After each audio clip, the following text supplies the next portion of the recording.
Hello बच्चों, कैसे हैं आप। मेरा नाम धर्म सिंह है और एक बार फिर से स्वागत है हमारे YouTube प्लेटफॉर्म विराट गुरुकुल पर।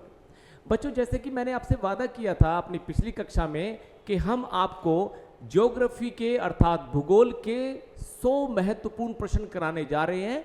तो उसी श्रृंखला में ये मेरी दूसरी कक्षा है और जैसे कि मैंने पढ़ाया था आपको ब्रह्मांड, मंदाकिनी और सौरमंडल, उसी श्रृंखला में हम अपने अगले प्रश्न करने जा रहे हैं।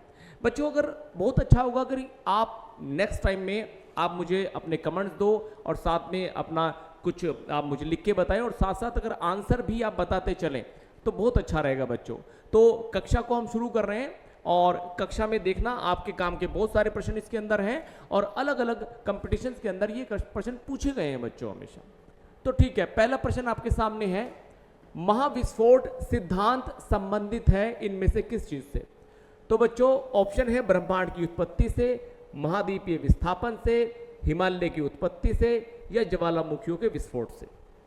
यहां मैं आपको बता दूं, महाद्वीपीय विस्थापन का जो सिद्धांत था वो बच्चों दिया था बहुत ही प्रसिद्ध वैज्ञानिक ने, जिनका नाम मैं आपको बता दूं वेगनर ने। एक व्यक्ति है वेगनर बच्चों, उसने महाद्वीपीय विस्थापन का सिद्धांत दिया था, नाम है वेगनर, ध्यान रखें आप। और ये जो ब्रह्मांड की उत्पत्ति का सिद्धांत है इसके संदर्भ में दो थ्योरी दी जाती हैं। एक थ्योरी है बच्चों इनमें से स्टडी स्टेट थ्योरी, एक थ्योरी को कहेंगे हम स्टडी स्टेट थ्योरी या फिर इसको हम कहेंगे सतत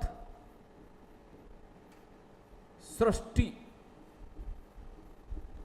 सिद्धांत। ये बच्चों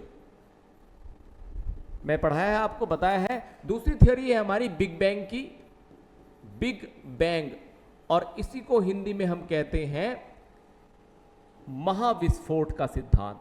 महाविस्फोट का सिद्धांत बच्चों, ये जो महाविस्फोट है जिसको हम बिग बैंग कहते हैं, इसकी जो खोज करता है वो है जॉर्ज लेमेनतेरे, जॉर्ज लेमेनतेरे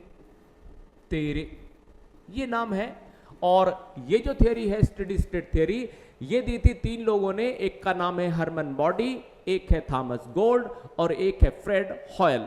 ये मैं आपको पिछली कक्षा में पढ़ा चुका हूं आपको। तो महाविस्फोट का सिद्धांत जुड़ा हुआ है सीधा सीधा ब्रह्मांड की उत्पत्ति से। ठीक है, नेक्स्ट प्रश्न पे चलेंगे। ब्रह्मांड के अध्ययन को क्या नाम से जाना जाता है। तो कॉस्मोलॉजी, एस्ट्रोलॉजी, सिस्मोलॉजी, लिम्नोलॉजी। देखो यहां पर जो लिम्नोलॉजी है ये होता है झीलों का अध्ययन बच्चों, झीलों का अध्ययन। सिस्मोलॉजी होता है भूकंप का अध्ययन और एस्ट्रोलॉजी होता है एक तरह से ज्योतिष कहते हैं जिसमें लोग हाथ वगैरह देखते हैं, आपको पता ही है। और कॉस्मोलॉजी को ही हम ब्रह्मांड का अध्ययन कहते हैं और हमारा जो राइट आंसर है वो होगा कॉस्मोलॉजी। ठीक है, नेक्स्ट प्रश्न लेंगे हम। नेक्स्ट प्रश्न में हम देखेंगे भारी ब्रह्मांडीय कणों का अध्ययन करने के लिए नासा द्वारा प्रक्षेपित किया जाने वाला बैलून जनित उपकरण का नाम क्या था। तो बच्चों ये 1978 के आसपास छोड़ा गया था और इसको कहा गया है सुपर टाइगर। बहुत ही खास है, बहुत इंपॉर्टेंट है। अच्छा बच्चों ये बताओ, हाल ही में भारत ने सूर्य के अध्ययन के लिए क्या छोड़ा था। तो सूर्य के अध्ययन के लिए हमने छोड़ा था आदित्य L1, ये आपको पता ही है। और एक बात और है, नासा का एक मिशन जाना है चंद्रमा के ऊपर और नासा का ये एक मानव चंद्र मिशन है, मानव को चांद पे पहुंचाने का मिशन है और इस मिशन को नाम दिया गया है बच्चों ऑन्टेमिस। ऑन्टेमिस। हालांकि भारत भी इस दिशा में प्रयास कर रहा है और भारत भी लगभग 2035 या 30 तक चांद पर इंसान को भेजने की प्लानिंग कर रहा है बच्चों। आगे बढ़ते हैं अगले प्रश्न पे। अगला प्रश्न है बिग बैंग सिद्धांत इनमें से किसके उद्भव की व्याख्या करता है। तो जैसे हमने बताया है बहुत सिंपल सा है, ब्रह्मांड के उद्भव की ये करता है कल्पना। न तो इसमें आंसर स्तनधारी जीव आएगा, न हिमयुग, न महासागर। नेक्स्ट प्रश्न हमारा है, 1948 में विकसित बिग बैंग सिद्धांत के निम्न में से कौन सा एक वैकल्पिक सिद्धांत है जो यह बताता है कि ब्रह्मांड परिवर्तित नहीं होता है, भले ही उसके समय के साथ साथ विस्तार क्यों ना हो गया हो। मैंने आपको दो थ्योरी बताई थी। एक थ्योरी है इसमें स्टडी स्टेट, शॉर्टकट में बता देता हूं मैं, और एक थ्योरी हमारे पास थी बिग बैंग की। बच्चों शॉर्ट में बताता हूं। बिग बैंग मैंने बताया था कि स्टडी स्टेट थ्योरी में ब्रह्मांड का आकार तो बढ़ रहा है, लेकिन यह बताता है फिर भी ब्रह्मांड जो है उसका घनत्व नहीं बदल रहा है। मतलब अगर घनत्व इतना है यहां पर, तो अगली कंडीशन में भी घनत्व स्टडी स्टेट थ्योरी कहती है इतना ही होगा जितना कि पहले स्थिति में था।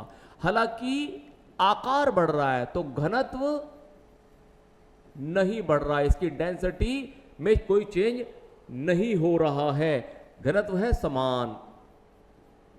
लेकिन जब बिग बैंग थ्योरी आती है तो वो कहती है कि ब्रह्मांड का विस्तार तो हो रहा है, लेकिन उसका घनत्व लगातार क्या होता जा रहा है बच्चों, वो होता जा रहा है कम। बड़ा होगा तो और घनत्व कम, तो इस थ्योरी में घनत्व जो है वो कम होता जा रहा है। तो इसलिए इस स्थिति में हमारा आंसर होगा स्टडी स्टेट यूनिवर्स थ्योरी। बच्चों नेक्स्ट प्रश्न पे, श्याम वीवर का इंग्लिश रूपांतरण है ब्लैक होल। तो ब्लैक होल क्या चीज है, इनमें से कैसे बेस्ट तरह से डिफाइन कर सकते हैं? पराबैंगनी किरणों के पार किरणों में बदल देता है ये, कोई भी विकिरण प्रवाहित नहीं होती, सारे विकिरण जो इसके आसपास से प्रवाहित होती है उसको शोषित करता है, या एक काल्पनिक विचार है? तो बच्चों सबसे बेस्ट आंसर इसके अंदर होगा कि सारे विकिरण इससे जो पास प्रभावित होती है उनको सबको ये खा जाता है। ब्लैक होल की मैंने आपको कंडीशन बताई थी कि एक तारा, सुपरनोवा तारा, जब उसमें विस्फोट होता है तो उसकी डेथ हो जाती है और वो ब्लैक होल में कन्वर्ट हो जाता है। डेथ होने की ये जो सीमा है कि तारा मरने के बाद किधर जाएगा, इस सीमा को हम कहते हैं चंद्रशेखर सीमा। क्या नाम है बच्चों इसका? चंद्रशेखर सीमा। ये सीमा एक भारतीय वैज्ञानिक ने बताई थी, इसलिए उनके नाम पे ही पड़ गया इसका नाम। ब्लैक होल की क्वालिटी क्या है? न तो ये प्रकाश को अपने अंदर से होकर जाने देता है, दूसरी बात है इसका घनत्व उच्च होता है, उच्च घनत्व होता है इसका, और तीसरी बात इसके बारे में बच्चों ये है कि ये एक तरह से उच्च गुरुत्वाकर्षण की शक्ति रखता है बच्चों, यानी हर चीज को आसपास की अपने ओर खींच लेता है। ठीक है, तो इसका आंसर हो गया आपका। नेक्स्ट प्रश्न, ब्लैक होल को जानकारी सर्वप्रथम किसने दी थी बच्चों?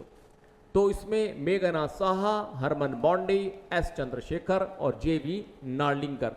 तो आंसर वही है एस चंद्रशेखरन, जिन्होंने चंद्रशेखर सीमा को भी एक तरह से इन्वेंट किया था बच्चों। आगे बढ़ेंगे, अगला प्रश्न है आपका, विज्ञान के किस क्षेत्र में आप व्हाइट ड्वार्फ देखेंगे? तो सिंपल सा आंसर है, ये हमारा विज्ञान का क्षेत्र है खगोल शास्त्र। एंथ्रोपोलॉजी के अंदर हम मानव को देखते हैं, इसमें किया जाता है मानव का अध्ययन, यानी मानव का जो विकास क्रम है, मानव कैसे पैदा हुआ, कैसे आगे बढ़ा है विकास क्रम में, ये सब देखते हैं बच्चों।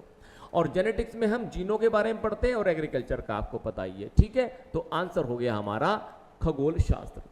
नेक्स्ट, अगला प्रश्न है, किसी तारे का रंग दर्शाता है? तो तारे का रंग दर्शाता है उसके ताप को बच्चों। तारा तीन अवस्था में हम देख सकते हैं, एक स्टार को, एक स्टार है उसकी तीन अवस्था है। अगर तारा नीले रंग का है तो उसका तापमान क्या होगा बच्चों? सबसे ज्यादा होगा, ध्यान रखना आप। अगर तारा लाल रंग का है तो इसका मतलब उसका तापमान होगा सबसे कम, ये ध्यान रखना। और लाल रंग की स्थिति उसके मृत्यु की स्थिति है, या फिर रेड जायंट की स्थिति है, या फिर रक्त दानव की स्थिति है। तो किसी तारे का रंग उसके टेम्परेचर को निर्धारित करता है कि टेम्परेचर उसका कितना है। नेक्स्ट प्रश्न, तारे अपनी ऊर्जा प्राप्त करते हैं नाभिकीय संलयन से, गुरुत्व संकुचन से, रासायनिक अभिक्रिया से या नाभिकीय विखंडन से। अब इनमें 4 ऑप्शन में से अपने उत्तर का चयन करना है कूट के द्वारा। 1 2 3 ठीक है, 1 2 ठीक है, 1 4 है या फिर 2 4 है। तो बच्चों वैसे अगर आप इसको कहीं खोजने जाओगे तो अक्सर आपको 2 चीजें मिलेंगी। एक मिलेगा आपको नाभिकीय संलयन और दूसरा मिलेगा गुरुत्वीय संकुचन। लेकिन बच्चों ये जो रासायनिक अभिक्रिया है ये भी इसमें शामिल होती है और आंसर बन जाता है आपका 1 2 3। अब मैं बताऊं, चाहे कोई तारा हो गया या फिर हम सूर्य की बात कर लें, क्योंकि सूर्य भी बेसिकली एक तारा ही है, एक स्टार ही है। अब सूर्य के अंदर ऊर्जा का स्रोत क्या है? एक तो हाइड्रोजन है और प्लस हीलियम है। हाइड्रोजन मैंने बताया था 71% है और हीलियम यहां पर लगभग 26% और बाकी अन्य गैसेस हैं।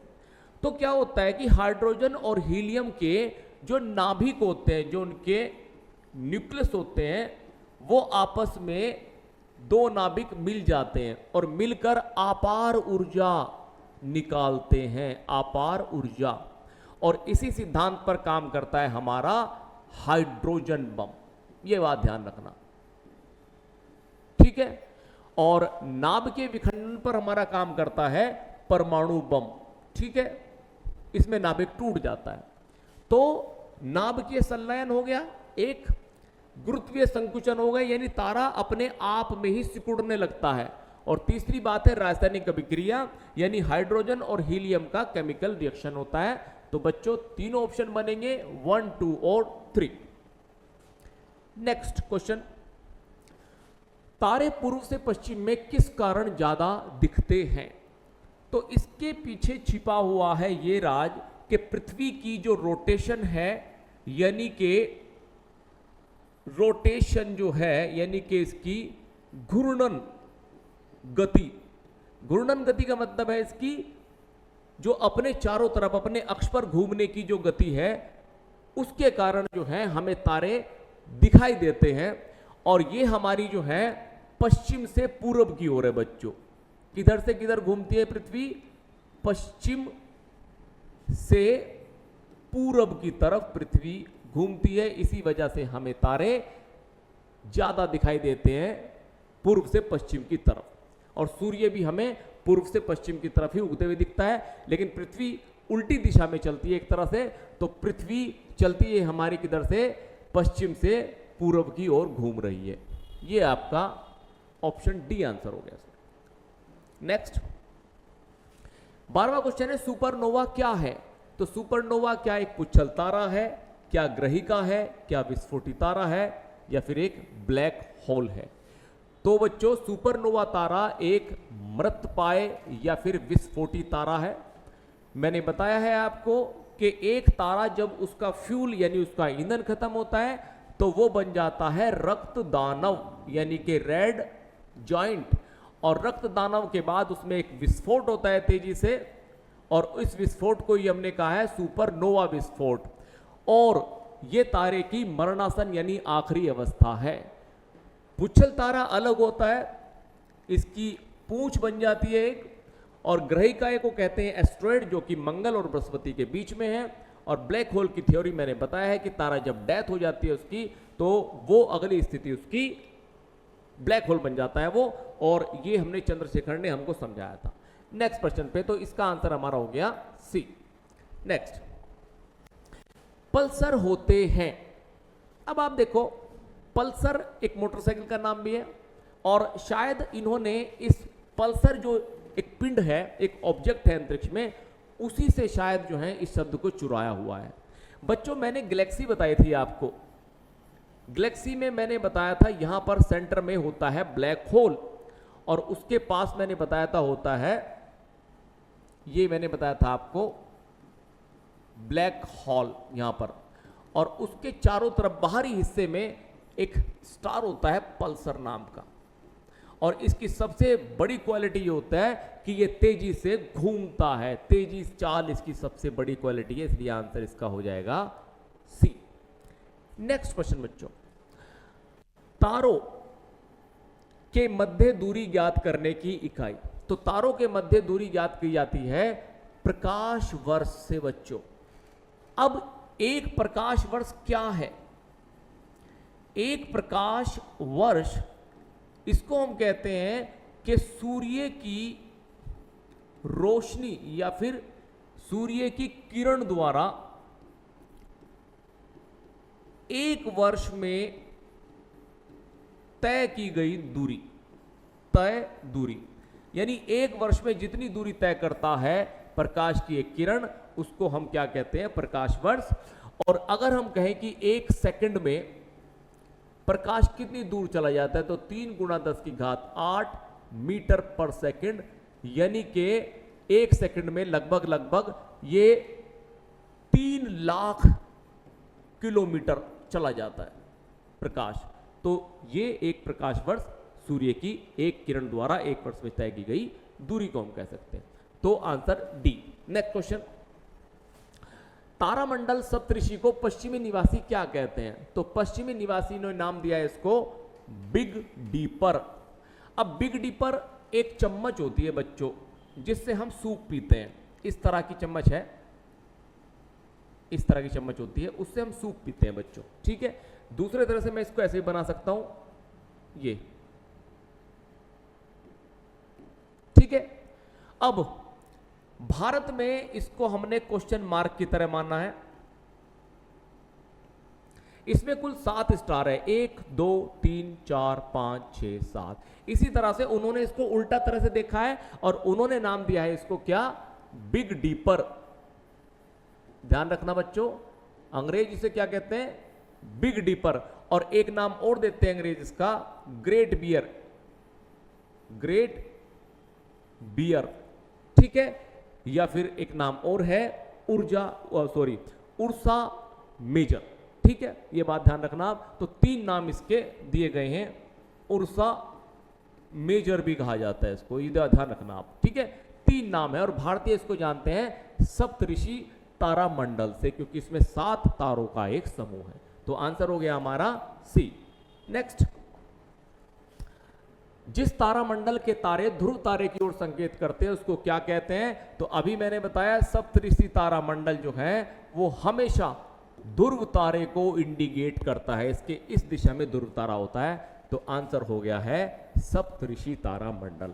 नेक्स्ट क्वेश्चन, हमारे अंतरिक्ष में कितने तारामंडल हैं? पहले कुछ पुरानी बुक्स में ये 88 दिया है, लेकिन नई रिसर्चेस बताती हैं कि तारामंडल अब हो गए हैं 89, जिसमें से कई सारे तारामंडल हैं। जैसे कि मैं नाम ले दूं आपको सप्तऋषि तारामंडल, जैसे कि मैं आपको कहूं कैसिनी मेजर तारामंडल, और अनेक तरह के हैं जो मैंने पहली कक्षा में आपको पढ़ाया था। तो आंसर हो गया सी। नेक्स्ट, हेल बाप किसका नाम है? तो बच्चों हेल बाप जो है एक पुच्छल तारा है जो आखिरी बार 1986 में दिखाई दिया था और लगातार ये बहुत लंबे टाइम यानी 72 ईयर्स में ये एक बार दिखता है। पुच्छल तारे की क्वालिटी आप देखो क्या है, और इस पे और भी कई प्रश्न आते हैं। अगर हम ये सूर्य मान लें और हम यहां पुच्छल तारा मान लें, ये पुच्छल तारा है और इसको मैं रेड कलर से पॉइंट करता हूं। अब ये पुच्छल तारा कुछ इस तरह से होता है,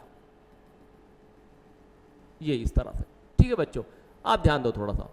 प्रश्न आता है कि पुच्छल तारा की जो पूंछ होती है, क्योंकि इसकी एक लंबी सी पूंछ होती है, पूछा जाता है कि पुच्छल तारे की जो पूंछ होती है वो सूर्य की किस दिशा में होती है? तो बच्चों आप आंसर बताओगे कि ये विपरीत दिशा में होती है। विपरीत का मतलब क्या है? कि सूर्य जिधर है उसके बिल्कुल अपोजिट। दूसरा प्रश्न होता है कि ये जो पुच्छल तारा है ये बना काहे का होता है? तो जैसे कि आकाशगंगा जिस चीज से बनी हुई, जैसे कि धूल, जैसे कि मिट्टी, और साथ में इसमें होता है बर्फ यानी आइस। ध्यान रखो बच्चों, पानी भी है एक तरह से इसमें। तो जैसे ही ये सूर्य की तरफ जाएगा ये पिघलने लगता है और पिघल के जो धूल मिट्टी वो पीछे की तरफ चली जाती है, और इसी वजह से इसकी पीछे की तरफ पूंछ बनती है। तो 2 प्रश्न याद रखो, पुच्छल तारे की पूंछ किधर बनती है? सूर्य के विपरीत। और दूसरी बात है इसमें क्या होता है? धूल मिट्टी गैस और बर्फ से बना होता है। नेक्स्ट क्वेश्चन पे चलते हैं। खगोल भौतिकी में ब्रह्मा अंतरिक्ष में परिकल्पित होल को जहां से तारे और सौर ऊर्जा निकलती है क्या नाम दिया गया है? Black hole, ozone hole, asteroid belt या व्हाइट होल? देखो बच्चे, कई लोग इसका आंसर ब्लैक होल लगाते हैं, लेकिन रोंग आंसर है ब्लैक होल। ओजोन होल आपको पता है कि दक्षिणी ध्रुव में एक बहुत बड़ा छिद्र हो गया है और उसकी वजह से भारत पूरी दुनिया के ऊपर एक तरह से अल्ट्रावायलेट किरणों का संकट मंडरा रहा है बच्चों। एस्टेरॉयड बेल्ट मैंने बताया था कि ये बृहस्पति और मंगल ग्रह के बीच में स्थित है, जो कि एक मलबा है अंतरिक्ष के अंदर। तो इसका आंसर बनेगा आपका व्हाइट होल। असल में ये जो व्हाइट होल है, 3 तरह के होल होते हैं बच्चों, ये देखो 3 तरह के हमारे पास होल हैं। एक है हमारे पास व्हाइट होल, दूसरा हमारे पास है ब्लैक होल। ब्लैक होल के बारे में हमने पढ़ाई है, आपको पता ही बताया मैंने आपको। और तीसरा है हमारे पास है वॉर्म होल। तो बच्चों, ये जो व्हाइट होल है, यही ब्राइटनेस का या तारों के जन्म का केंद्र माना जाता है, और ब्लैक होल तारों की मृत्यु की एक स्थान है। और जबकि वॉर्म होल की कंसेप्ट ये है कि किसी भी वॉर्म होल से हम टाइम को ट्रेवल कर सकते हैं, यानी एक समय से दूसरे समय में हम पहुंच सकते हैं बच्चों। हालांकि ये कल्पित है, लेकिन विज्ञान में ये थ्योरी भी बहुत ही ज्यादा प्रसिद्ध है बच्चों। नेक्स्ट क्वेश्चन पे चलेंगे। वह सीमा जिसके बाहर तारे आंतरिक मृत्यु से ग्रसित हो जाते हैं क्या कहलाती है? तो मैंने बताया था आपको कि यह सीमा कहलाती है हमारी चंद्रशेखर सीमा। भारतीय वैज्ञानिक एस चंद्रशेखर ने बताया था कि तारा मरने के बाद ब्लैक होल बनेगा या वो किसी और दिशा में चला जाएगा, और इसको उन्होंने चंद्रशेखर सीमा के नाम से एक तरह से इजाद किया है या इन्वेंट किया है, या कहो इसको सिद्धांत को उन्होंने गढ़ा है। तो right answer B. Next question. एक निश्चित आकृति में व्यवस्थित तारों का समूह कहलाता है, क्या कहलाएगा? तो बच्चों, तारों का समूह कहलाएगा यहां पर तारों का समूह कहलाएगा हमारा नक्षत्र। ठीक है, कॉन्स्टिलेशन बोलते हैं इसको। नक्षत्र में सभी आएंगे, जैसे हमारी राशि आती है या हमारा सप्तऋषि मंडल आता है, तो ये सब नक्षत्र के तहत आते हैं, क्योंकि ये एक निश्चित आकार में बने हुए बच्चों। हमारी जो 12 राशियां हैं बच्चों, ये 12 राशियां इसी तरह से अंतरिक्ष के अंदर एक स्पेशल शेप बनाए हुए हैं। जैसे अगर हम कहें तुला राशि, तो तुला ही बना हुआ है ऊपर, समझ गए, तराजू ही बनी हुई है इस तरह से। तो ये तारे इस शेप में हैं कि हमारे जो एक जीवन है उस पर बताते हैं लोग कि ग्रह प्रभावित करते हैं। तो इसी तरह से 12 राशियां जो हैं, आप मान के चलो, ये नक्षत्र बेस्ड हैं, और अलग अलग एक तरह से साइज में जो है तारे एक रूप में अपने बने हुए हैं। तो नेक्स्ट पे चलेंगे। नेक्स्ट क्वेश्चन है, घटकों के बीच गुरुत्वाकर्षण द्वारा भारी मात्रा में एक साथ एकत्र हुए तारे, धूल और गैस को क्या कहेंगे? तो इसका आंसर मंदाकिनी है। मैंने पहली कक्षा में आपको पढ़ाया था। क्या मैंने बताया था आपको कि धूल से, गैस से और मिट्टी से मिलकर बनी हुई चीज है हमारी मंदाकिनी या आकाशगंगा। हमारी मंदाकिनी का जो नाम है मैंने आपको बताया था, क्या है? दुग्ध मेखला, यानी कि मिल्की वे। और यह भी मैंने बताया था कि हमारी आकाशगंगा के पास एक गंगा है जिसका नाम है देवयानी, यानी एंड्रोमेडा भी कहते हैं इसको, है ना। और एक और हमारे आकाशगंगा है जिसका नाम है कैसिन मेसर, ये आकाशगंगा भी है, ये मैंने पहले उसके अंदर बताया था आपको। नेक्स्ट क्वेश्चन पे चलेंगे। हमारी आकाशगंगा की आकृति कैसी है? तो मैंने आपको चित्र के थ्रू बताया था कि कुछ इस तरह से हमारी आकाशगंगा नीचे से दिखती है, और इस शेप को हम कहते हैं स्पाइरल या फिर सर्पिलाकार। हिंदी में सर्पिलाकार कहेंगे बच्चों इसको। तो राइट आंसर हो जाएगा स्पाइरल। नेक्स्ट, आकाशगंगा वर्गीकृत की गई है सर्पाकार गैलेक्सी के रूप में, अनियमित, वही प्रश्न है लेकिन दूसरे तरह से पूछा है बच्चों। तो आंसर जो है ये सर्पाकार गैलेक्सी के रूप में आएगी। चाहे सर्पिलाकार कह लो, चाहे सर्पाकार कह लो, चाहे स्पाइरल बोल दो बच्चों, बात एक ही। नेक्स्ट, और आज का लास्ट प्रश्न भी है ये, आकाश गंगा मंदाकिनी की सबसे पहले किसने देखी थी? तो बच्चों गैलीलियो वो व्यक्ति है जिसने सबसे पहले दूरबीन से आकाश गंगा की खोज की थी और इसने और अन्य तारे भी देखे थे। कुछ ग्रहों की खोज भी गैलीलियो ने की थी और दूरबीन का निर्माण भी गैलीलियो द्वारा ही किया गया था। ऑटो श्मिड ने ब्रह्मांड की उत्पत्ति के सिद्धांत दिए हैं। मार्कोनी ने ग्रामोफोन के बारे में बताया है, बेतार वो, और न्यूटन गुरुत्वाकर्षण के नियम और गति के नियमों से जुड़े हुए हैं बच्चों। तो ठीक है बच्चों, आज की कक्षा हमारी कैसी रही और आपके लिए कितनी महत्वपूर्ण है, आप हमें कमेंट्स जरूर करोगे और इस वीडियो को ज़्यादा से ज़्यादा शेयर करना बच्चों। और नेक्स्ट वीडियो के साथ मैं आपको मिलूंगा, तब तक के लिए गुड बाय।